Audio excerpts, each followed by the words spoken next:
Holy crap, I've been trying to do this video for like 20 minutes, but and it's on stress, which is actually oddly enough because I found myself when I was walking my dog starting to get stressed out. So I'm like, I should just stop this video, take a deep breath, recollect my thoughts. And I was getting, because a stressful situation happened to me this morning that you already know of, right? So what I want to say to you is this: when something is triggering your stresses, you need to write it down. You need to track it, just like we're doing with our health tracker. If something is upsetting your stomach, your digestion, something of that nature, then you need to absolutely track it, because you need to know what's triggering it. You need to know what's causing it. I did it yesterday. I was having the worst anxiety because I'm a little bit overwhelmed, but on the same token, it was like, as soon as I wrote down the things that I wanted to get done for the day, it all switched. My mentality switched. And why would I be stressed about something when I'm actually chasing my dreams? And there's no replacement for that. And that's like, we've talked about this 100 times already. Your dreams are there for a reason, whether they are to look skinnier or have a better career or meet the man or woman of your dreams. And you know what? If you're moving towards achieving that, the stresses in your life seem to almost diminish, because there are so many negative things that happen on a daily basis. Like, I do not want to watch the news. I don't recommend that you watch the news because it's always negative. And I touched on this earlier, but if you have negative people in your life that I'm just going to tell you flat out, you need to cut them out of your life. Like, it's not even a question of whether or not you should or shouldn't. If they're your best friend, like, it doesn't matter. If they're negative and they're saying negative things and it's bringing you down, that's it. Tell them that you don't have time. Tell them that you're not, you're trying to really cleanse your mind and your soul, because it all boils down to what starts up here, which we all know. That's the whole point of this entire program. And I want to relate back to like when we were kids. We would always say no to things even though we didn't even know what they were. As adults, I feel like we have such an impossible time, or a really, really hard time saying no to the things that we know aren't good for us. Like, if you know you shouldn't, binge eat, or if you know you shouldn't have something that's really going to upset your stomach, or if you know that there is a certain part of your job that you hate, why are you doing it? A paycheck shouldn't be a big enough reason. So find what that reason is. And I'm not suggesting by any stretch of the imagination you go and quit your job. That's not what I'm saying. What I'm saying is, know what triggers you. Know how you can implement things in your life to overcome them. One of the things with cortisol, which is your stress hormone, is all about your gut bacteria. I talk about this often in my, my formula for weight loss program. It starts in the gut. Okay, so the gut's basically like the brain of your body from the neck down. If it's not right and it's not balanced and you don't have good bacteria and to, balance it out, you're going to continue to increase cortisol, which is going to cause you to store more fat and increase your anxiety and increase your stress. So we have to know what the things are in our lives that are going to relieve that and get rid of it. Even if one thing doesn't work, like I mentioned before, you got to try something else. Meditation for me doesn't work. It may work for you. And I shouldn't say it doesn't work, because I've honestly can't say with conviction that I've ever sat there and tried it for an extended period of time. But what does work for me is knowing what triggers it and knowing the negative things I need to cut out of my life. When I worked for a corporation, my stress was so elevated that you couldn't say one word to me, whether it was positive, negative, at all, because I would snap like on the drop of a dime, because I was under, so much work stress and so much, they always told me I was never there, not committed. It just wasn't worth it. I was making six figures. And at the end of the day, I was working, 70 plus hours and then if you average that over the amount of time that I was allotting for this, it was ridiculous. I never saw Steve, which is my husband. I never had a social life. I was always missing family events, and that was adding to my stress. I was 20 pounds heavier than I am now, and it was all stress. I was still eating fairly decently, but not really, because when you're in a stressed out state, it triggers stress eating, hormonal eating. Late at night, huge portions. I was always tired. And then if I slept a lot, I was still tired. So it's either oversleeping or not sleeping at all. I would wake up constantly throughout the night. And I never felt rested. I never felt like I had control of my life. And I hated that. That to me was like, I can't believe I lasted as long as I did. And everything happens for a reason. I learned so much from that. that job, and I would never interchange that with anything in my life. But when I look back now, it's like, wow, I can't believe I put myself through that for that long. And then when I finally decided that I'd had enough, which was not an easy decision because I was, resigning from a 6-figure job. And at the time, my fiance didn't even have a job because we were in the middle of renovating our second home. And for those of you that don't know, that's what he does. He's a contractor. So it's not like he had a full-time paying job. And now we just closed on our second home. We're about to renovate it because we really had already started, planning for that. And we didn't have an income coming in. But it was so astonishing because even though there was going to be that stress in my life, the financial stress and the stress of not knowing what's next, I lost 20 pounds in less than a month. Because as soon as I made the mental decision to know that this is not for me, this is not serving me, this is not making me happy, this is actually causing me to become a different person, like physically and mentally, everything changed for me.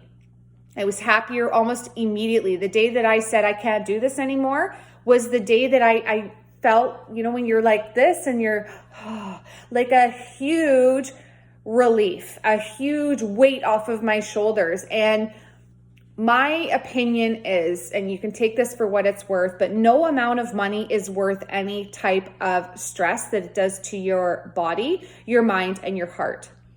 Whether you're talking about a relationship that you may be in that's not serving you, then why are you in it?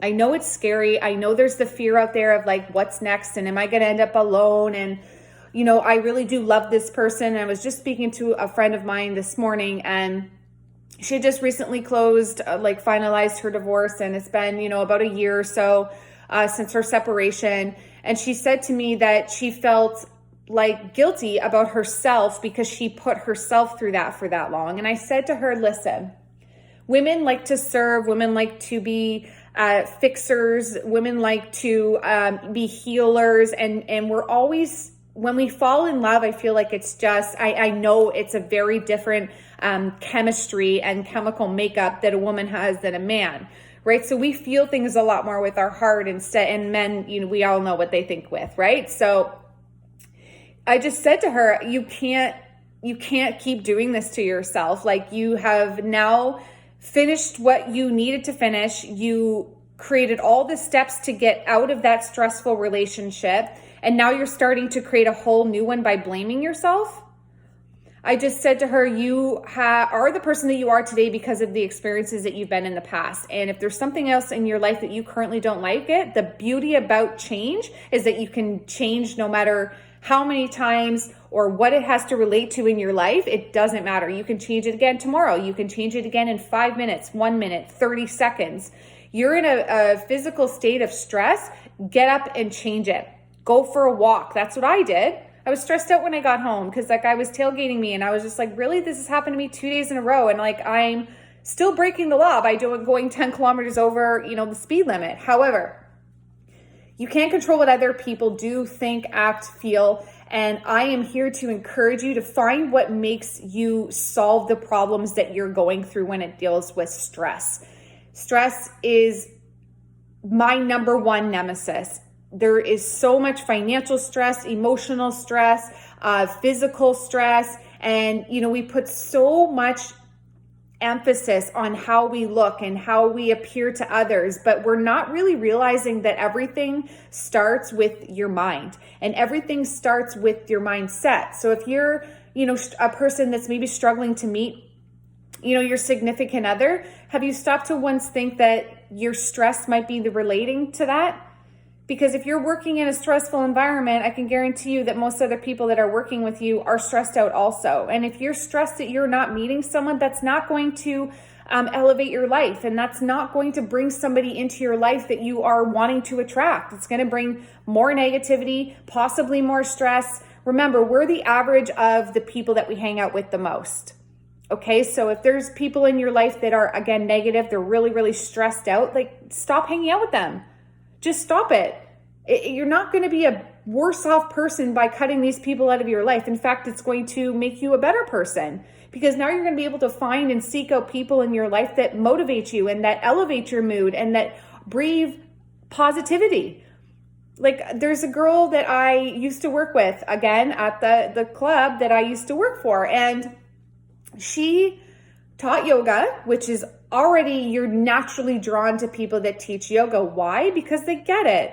And they're the ones serving you during that hour, hour and a half hour class, whatever it is that you may do. They're serving you. They're allowing you to have a time sort of to yourself, because of course you're in a room with most people, but they're allowing you to open up. They're allowing you to feel what you don't know how to feel on your own. And they're taking you through the motions, because when you do yoga and when you work out, and there's a certain specific, formula for that, but you're releasing endorphins, and then you're feeling good when you leave there. You're sweating out all the toxins, which is another huge thing for stress. If you're stressed, your body is in a toxic state. We breathe in toxins all day long with our environment. We may eat it with our food, and anything we're placing on our skin becomes toxic for our body. So if you're already in a stressed out state, doing those things that are self-destructive and adding to your stress is making it worse.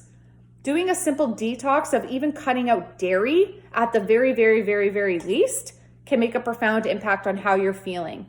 Okay. And again, happiness is a choice. We choose to. So going back to the yoga, I can't wait to speak to her. I can't wait to be around her, because she is so positive and she knows how to bring out the best in people, relieve their stress, make them put a smile on their face, because that's who she is. And she chooses to be like that. She knows how. She's conquered it. Point blank. She's conquered in her mind what she knows that she needs inside of her life to be successful, and she owns it. And every day she lives and breathes it. And you know what? The best part about this person is that she gives back to so many people. And I'm not going to get emotional, because that's what I, sometimes do when I'm talking about people that really speak to me. I went up to another lady the other day. I've known her for 8 years. And I said to her, "You are the most consistent woman I have ever met in my entire life." This woman is like, she's got to be in her mid 70s, like has to be. She is incredible. She's always smiling. She says hi to you. She's the type of person that she walks into the room and the whole room lights up. And after I said that to her, she's like, "You know what? Thank you." She gave me a hug and she said, "Thank you so much for saying that to me." And she said, "You have to own your life." She goes, "No matter what life throws at you, you have to be able to move past it. You have to be able to conquer it, or you have to be able to shelf it. And nothing in life is worth getting so stressed out and getting so emotionally attached to that feeling that it's going to compromise your health, compromise your career, compromise your marriage, compromise your relationship, and just compromise your life. Like stress, as soon as I let that stress go, like I get emotional when I talk about it, because I can't even believe that he wasn't even my fiance at the time. He stood beside me that entire time. I'm not the same person. Like I'm not. I couldn't sleep. Again, I was overweight. I was miserable. But I was like, well, I got to keep doing it because I really need the paycheck. Like that's such a ridiculous mentality. And I really want you to, again, I'm not telling you to quit your job.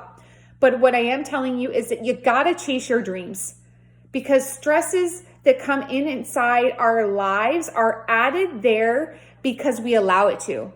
We allow the things that we do not like. We allow the things that we apparently feel we cannot change, which you can, by the way, control what we're doing. It's crazy. So take a step back, use that tracker like I talked to you about before. Track the things that are also stressing your internal body. So the food, do a detox, get some friggin' sleep, because it's so important. And we're going to talk about sleep on another level in a few days. But if you're not going to bed before 10 o'clock, then I would question you, like, why?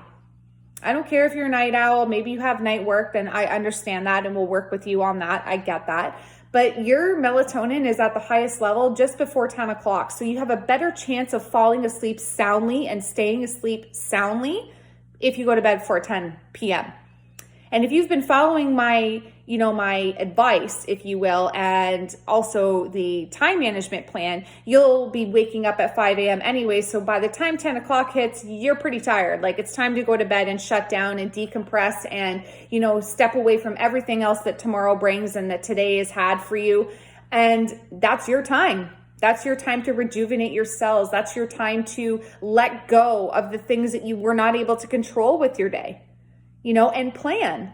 The thing is, you got to plan. If you're not having the time management skills and you're not doing your very, very best to stick to that plan, no wonder you're stressed out. You can't expect to pass an exam without studying. It's the exact same situation. You can't expect to, overcome your stress if you haven't practiced and if you haven't planned.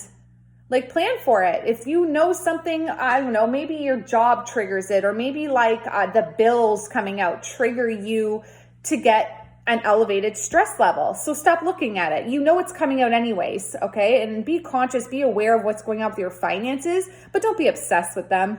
Don't be obsessed with them.